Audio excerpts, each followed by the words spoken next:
Hi dears, welcome back. ನಾನು cilia. ಇವತ್ತಿನ ವಿಡಿಯೋದಲ್ಲಿ ರಾಗಿ ಹಿಟ್ಟಿನಿಂದ ಮಾಡಬಹುದಾದಂತಹ 2 ರೀತಿಯ ರೆಸಿಪಿಯನ್ನು ತೋರಿಸ್ತಾ ಇದ್ದೀನಿ. ಯಾವಾಗಲೂ ಒಂದೇ ರೀತಿ ತಿಂದು ಬೇಜಾರಾದಾಗ ಇದೇ ರೀತಿ ಟ್ರೈ ಮಾಡಿ ನೋಡಿ. ನಮ್ಮ ಅಜ್ಜಿ BP ಶುಗರ್ ಕಂಟ್ರೋಲ್ ಆಗಲು ಇದೇ ರೀತಿ ಮಾಡಿ ತಿಂತಾರೆ. ಮೊದಲನೇ ರೆಸಿಪಿ ಮಾಡಲಿಕ್ಕೋಸ್ಕರ ಫಸ್ಟಿಗೆ 1 ಲೋಟ ನೀರನ್ನು ಕುದಿಸಲಿಕ್ಕೆ ಇಡೋಣ. ಆ ಟೈಮಲ್ಲಿ ಇನ್ನೊಂದು ಪಾತ್ರೆ ತಗೊಂಡು ಆ ಪಾತ್ರೆಗೆ 1 ಕಪ್ ರಾಗಿ ಹಿಟ್ಟನ್ನು ತಗೊಳ್ತಾ ಇದ್ದೀನಿ. ನೋಡಿ, ಇವಾಗ ಒಂದು ದೊಡ್ಡ ಕಪ್ಪಲ್ಲಿ 1 ಕಪ್ ರಾಗಿ ಹಿಟ್ಟನ್ನು ತಗೊಂಡಿದ್ದೀನಿ. ಇದಕ್ಕೆ ನಿಮಗೆ ಬೇಕಂದರೆ ಸ್ವಲ್ಪ ಗೋಧಿ ಹಿಟ್ಟನ್ನು ಸಹ ಸೇರಿಸ್ಬೋದು. ನಾನಿಲ್ಲಿ ಒಂದು 2 ಚಮಚದಷ್ಟು ಗೋಧಿ ಹಿಟ್ಟನ್ನು ಸಹ ಸೇರಿಸಿದ್ದೀನಿ. ಅದಕ್ಕೆ 1 ಕಪ್ ತುರಿದಿರುವ ತೆಂಗಿನಕಾಯಿಯನ್ನು ಹಾಕ್ತಾಯಿದ್ದೀನಿ. ರುಚಿಗೆ ತಕ್ಕಷ್ಟು ಉಪ್ಪನ್ನು ಸಹ ಸೇರಿಸಬೇಕು. ಇದಕ್ಕೆ ನಾನು ಸ್ವಲ್ಪ ಬೆಲ್ಲವನ್ನು ಹಾಕ್ತಾ ಇದ್ದೀನಿ. ನೀವು ಶುಗರ್ ಇರುವವರಾಗಿದ್ದರೆ ಬೆಲ್ಲ ಹಾಕೋದು ಬೇಡ. ನಮ್ಮ ಅಜ್ಜಿ ಇದಕ್ಕೆ ಬೆಲ್ಲ ಹಾಕೋದಿಲ್ಲ. ನಾನು ಬೆಲ್ಲ ಹಾಕದೆ ತಿಂದರೆ ಸ್ವಲ್ಪ ನನಗೆ ಅಷ್ಟು ಒಳ್ಳೆಯದಾಗಲ್ಲ. ಅದಕ್ಕೋಸ್ಕರ ಮಾತ್ರ ನಾನು ಸ್ವಲ್ಪ ಬೆಲ್ಲ ಹಾಕ್ತಾ ಇದ್ದೀನಿ. ನೀವು ಶುಗರ್ ಇರುವವರಾಗಿದ್ದರೆ ಬೆಲ್ಲ ಹಾಕಬೇಡಿ, ಹಾಗೇ ಮಾಡಿ, ಚೆನ್ನಾಗಿರುತ್ತೆ. ನಾನೊಂದು ಸ್ವಲ್ಪ ಬೆಲ್ಲ ಹಾಕಿದ್ದೀನಿ, ಒಂದು ಸ್ವಲ್ಪ ಟೇಸ್ಟ್ ಬರಲಿ ಅಂತ.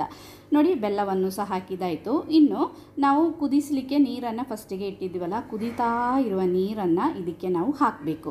ಹಾಕಿ ಇನ್ನು ಒಂದು ಚಮಚದಿಂದ ಇದನ್ನು ಚೆನ್ನಾಗಿ ಮಿಕ್ಸ್ ಮಾಡಬೇಕು. ಕೈಯಲ್ಲಿ ಮಿಕ್ಸ್ ಮಾಡಬೇಡಿ, ಯಾಕಂದರೆ ನಾವು ಕುದೀತಾ ಇರುವ ನೀರನ್ನು ಹಾಕಿರೋದು. ಚಮಚದಲ್ಲಿ ಇದೇ ರೀತಿ ಚೆನ್ನಾಗಿ ಮಿಕ್ಸ್ ಮಾಡಬೇಕು. ಮಿಕ್ಸ್ ಮಾಡಿ ಸ್ವಲ್ಪ ಇದು ತಣ್ಣಗಾಗುತ್ತೆ. ನೋಡಿ, ನಮಗೆ ಕೈಯಲ್ಲಿ ಮಿಕ್ಸ್ ಮಾಡಲಿಕ್ಕೆ ಆಗುತ್ತೆ. ಆಮೇಲೆ ನಾವು ಇದನ್ನು ಕೈಯಲ್ಲಿ ಮಿಕ್ಸ್ ಮಾಡಬೇಕು. ಫಸ್ಟಿಗೆ ಆ ಬೆಲ್ಲ ಮತ್ತು ತೆಂಗಿನಕಾಯಿ ತುರಿ, ರಾಗಿ ಹಿಟ್ಟೆಲ್ಲ ಹಾಕಿದ್ದೀವಲ್ಲ, ಅದಕ್ಕೋಸ್ಕರ ಇದೇ ರೀತಿ ಚೆನ್ನಾಗಿ ಗಂಟೆಲ್ಲ ಇಲ್ಲದೆ ಮಿಕ್ಸ್ ಮಾಡ್ಕೋಬೇಕು. ಇವಾಗ ಸ್ವಲ್ಪ ತಣ್ಣಗಾಯಿತು ನೋಡಿ. ಇನ್ನು ನಮಗೆ ಕೈಯಲ್ಲೇ ಇದನ್ನು ಸ್ವಲ್ಪ ನೀರನ್ನು ಮುಳುಗಿಸಿ ಇನ್ನೊಂದು ಸರ್ತಿ ಚೆನ್ನಾಗಿ ಇದನ್ನೆಲ್ಲ ಮಿಕ್ಸ್ ಮಾಡ್ಕೋಬೇಕು. ನೋಡಿ, ತುಂಬ ಹೊತ್ತೇನು ಬೇಡ, ಸ್ವಲ್ಪ ಇದೇ ರೀತಿ ನೀರಿನ ಕನ್ಸಿಸ್ಟೆನ್ಸಿ ನೋಡ್ಕೋಬೇಕು. ನಮಗೆ ಇದರಿಂದ ಕಡುಬು ಕಟ್ಟಲಿಕ್ಕೆ ಆಗಬೇಕು. ಇವಾಗ ನೋಡಿ, ಚೆನ್ನಾಗಿ ಮಿಕ್ಸ್ ಮಾಡಿದಾಯಿತು. ಇನ್ನು ಕೈಯನ್ನು ಸ್ವಲ್ಪ ನೀರಲ್ಲಿ ಮುಳುಗಿಸಿ ಇದೇ ರೀತಿ ನಾವು ರೋಲ್ ಮಾಡ್ತಾ ಕಡುಬು ಥರ ನಾವು ಮಾಡಬೇಕು. ಆಮೇಲೆ 2 ಕೈಯಲ್ಲಿ ಸ್ವಲ್ಪ ನೀರನ್ನು ತಾಗಿಸಿ 2 ಕೈಯಲ್ಲಿ ಇದೇ ರೀತಿ ರೋಲ್ ಮಾಡಿ ಮಧ್ಯದಲ್ಲಿ ಒಂದು ಸಣ್ಣ ಹೋಲ್ ಮಾಡಬೇಕು. ಒಂದು ಡೋನಟ್ ಶೇಪಿಗೆ ಬರುತ್ತೆ ನೋಡಿ, ಇದೇ ರೀತಿ. ಇನ್ನು ಇದನ್ನೆಲ್ಲ ಮಿಕ್ಸ್ ಮಾಡಿರುವ ಹಿಟ್ಟನ್ನೆಲ್ಲ ಇದೇ ರೀತಿ ಕಡುಬು ಮಾಡಿ ಇಡೋಣ. ಇನ್ನೊಂದು ಬೇಕಂದರೆ ಸ್ವಲ್ಪ ರಾಗಿದ್ದು ನಮಗೆ ಅಷ್ಟು ಟೇಸ್ಟ್ ಅನಿಸೋದಿಲ್ಲಲ್ಲ, ಸ್ವಲ್ಪ ಟೇಸ್ಟಾಗಿ ಬೇಕಂದರೆ ಸ್ವಲ್ಪ ತುರಿದಿರುವ ತೆಂಗಿನಕಾಯಿಯನ್ನು ತೆಗೆದು ನಾವು ಮಾಡಿಟ್ಟಿರುವ ಕಡುಬನ್ನು ಇದೆಯಲ್ಲ, ಈ ತೆಂಗಿನಕಾಯಿಯಲ್ಲಿ ಹಾಕಿ ಸ್ವಲ್ಪ ಮೇಲ್ಗಡೆ ಎಲ್ಲ ತೆಂಗಿನಕಾಯಿ ತುರಿಯನ್ನು ಹಾಕಬೇಕು. ಆವಾಗ ನಮಗೆ ತಿನ್ನುವಾಗ ಟೇಸ್ಟ್ ಚೆನ್ನಾಗಿರುತ್ತೆ. ಬರೀ ಹೀಗೆ ಸಹ ನಮಗೆ ತಿನ್ಬೋದು. ಇದಕ್ಕೆ ಸಾರು ಪದಾರ್ಥ ಏನು ಬೇಕು ಅಂತಿಲ್ಲ, ಬರೀ ಟೀ ಜೊತೆ ತಿನ್ನಲಿಕ್ಕೆ ಚೆನ್ನಾಗಿರುತ್ತೆ. ಬರೀ ಹಾಗೆ ತಿನ್ಬೋದು ನಮಗೆ.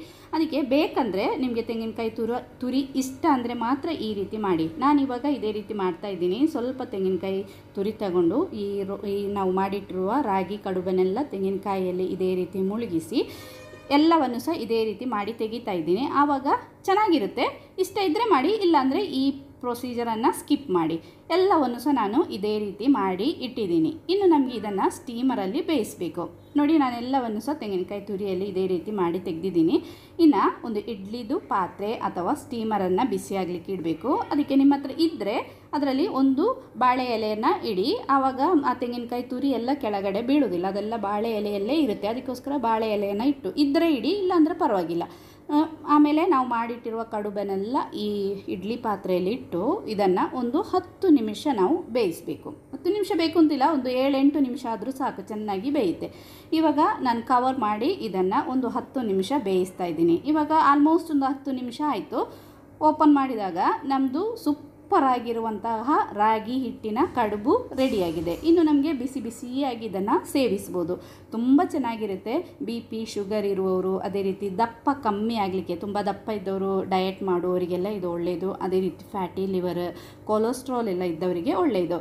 ಇವಾಗ ಬೇಕಂದರೆ ಸ್ವಲ್ಪ ತುಪ್ಪವನ್ನು ಮೇಲ್ಗಡೆಯಿಂದ ಹಾಕಿ ಏನು ಸಾರು ಪಲ್ಯ ಏನಿಲ್ಲದೆ ಇದೇ ರೀತಿ ನಮಗೆ ಸೇವಿಸ್ಬೋದು. ಒಂದು ಸಾರಿ ಆದರೂ ಇದನ್ನೊಮ್ಮೆ ಟ್ರೈ ಮಾಡಿ ನೋಡಿ. ಇನ್ನು 2ನೇ ರೆಸಿಪಿಯನ್ನು ನೋಡೋಣ. ರಾಗಿ ಹಿಟ್ಟಿನಿಂದ ಮಾಡಿರುವಂತಹ ಸೂಪರ್ ಆಗಿರುವಂತಹ ಒಂದು ರೊಟ್ಟಿ ರೆಸಿಪಿ. ತುಂಬ ಟೇಸ್ಟ್ ಇದು ತಿನ್ನಲಿಕ್ಕೆ, ಅಷ್ಟು ಅಷ್ಟೇ ನಮಗೆ ಹೆಲ್ತಿಗೆ ಒಳ್ಳೆಯದು ಕೂಡ.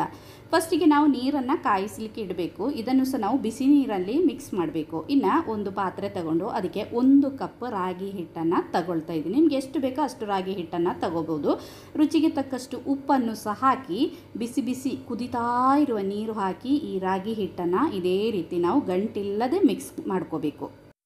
ಫಸ್ಟಿಗೆ ತುಂಬ ನೀರು ಹಾಕಬೇಡಿ, ಸ್ವಲ್ಪ ನೀರು ಹಾಕಿ ಇದೇ ರೀತಿ ಮಿಕ್ಸ್ ಮಾಡಿ. ಇದಕ್ಕೆ ನಾವಿನ್ನು ಸ್ವಲ್ಪ ತರಕಾರಿಯನ್ನೆಲ್ಲ ಹಾಕ್ತೀವಿ. ಆವಾಗ ತರಕಾರಿ ಒಳಗಡೆ ಇರುವ ನೀರೆಲ್ಲ ಬಿಟ್ಟು ಸ್ವಲ್ಪ ನೀರು ಜಾಸ್ತಿ ಆದರೆ ನಮಗೆ ರೊಟ್ಟಿ ಮಾಡಲಿಕ್ಕೆ ಕಷ್ಟ ಆಗುತ್ತೆ. ಅದಕ್ಕೆ ಫಸ್ಟಿಗೆ ಸ್ವಲ್ಪ ಕಮ್ಮಿ ನೀರು ಹಾಕಿ ಮಿಕ್ಸ್ ಮಾಡಿ. ನೋಡಿ, ಅದಕ್ಕೆ ನಾನು ಇವಾಗ ಮಿಕ್ಸ್ ಮಾಡಿದ್ದೀನಿ. ಇನ್ನು ಇದಕ್ಕೆ ಸಣ್ಣ ಸಣ್ಣ ಕಟ್ ಮಾಡಿದ ಸ್ವಲ್ಪ ಕ್ಯಾಬೇಜನ್ನು ಹಾಕ್ತಾಯಿದ್ದೀನಿ.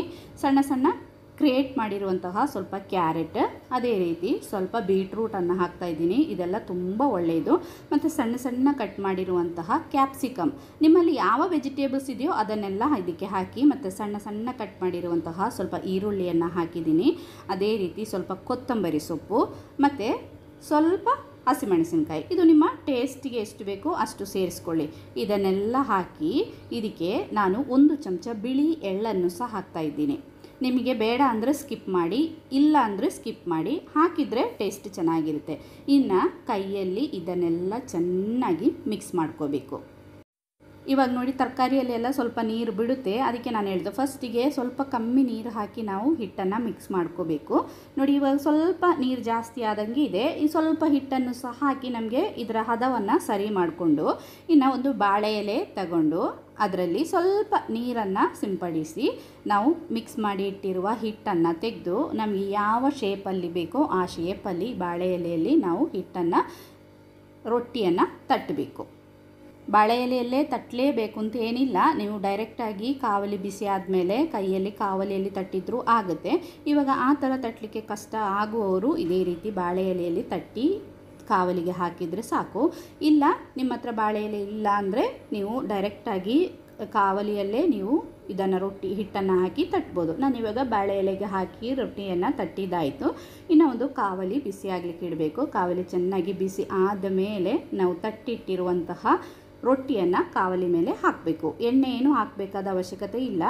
ನೋಡಿ, ಇದೇ ರೀತಿ ಬಾಳೆ ಎಲೆಯನ್ನು ತೆಗೆದು ಒಂದು ಸೈಡ್ ಬೆಂದಾದ ಮೇಲೆ ಇದನ್ನು ಮಗಚಿ ಹಾಕಬೇಕು.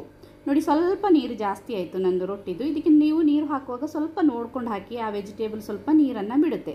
ಬೇಕಂದರೆ ಇದರ ಮೇಲ್ಗಡೆಯಿಂದ ಸ್ವಲ್ಪ ಎಣ್ಣೆ ಅಥವಾ ತುಪ್ಪವನ್ನು ಹಾಕಿ, ಬೇಡ ಅಂದರೆ ಸ್ಕಿಪ್ ಮಾಡಿ. ಮತ್ತು ಸ್ವಲ್ಪ ಬಿಳಿ ಎಳ್ಳು ನಿಮ್ಮ ಹತ್ರ ಇದ್ದರೆ ಮೇಲ್ಗಡೆಯಿಂದ ಸ್ವಲ್ಪ ಎಳ್ಳನ್ನು ಇದೇ ರೀತಿ ಸಿಂಪಡಿಸಿ 2 ಸೈಡು. ಬೇಕಂದರೆ ಎಣ್ಣೆ ಅಥವಾ ತುಪ್ಪವನ್ನು ಹಾಕಿ, ಇಲ್ಲಾಂದರೆ ಇದನ್ನು ಸ್ಕಿಪ್ ಮಾಡ್ಬೋದು.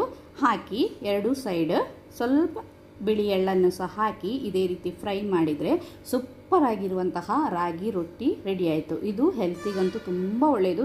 ತಿನ್ನಲಿಕ್ಕೂ ಸಹ ತುಂಬ ಟೇಸ್ಟಿಯಾಗಿರುವಂತಹ ರಾಗಿ ರೊಟ್ಟಿ ಚಟ್ನಿ ಸಾಂಬಾರು ಜೊತೆಯಲ್ಲೆಲ್ಲ ನಮಗೆ ಇದನ್ನು ಸೇವಿಸಬಹುದು. ಬೆಳಗ್ಗೆ ತಿಂಡಿಗೆ ಅಥವಾ ಮಧ್ಯಾಹ್ನ ಊಟದ ಟೈಮಿಗೆ ಇಲ್ಲ ರಾತ್ರಿ ಡಿನ್ನರ್ ಆಗಿ ಎಲ್ಲ ನಮಗೆ ಇದನ್ನು ಸೇವಿಸ್ಬೋದು.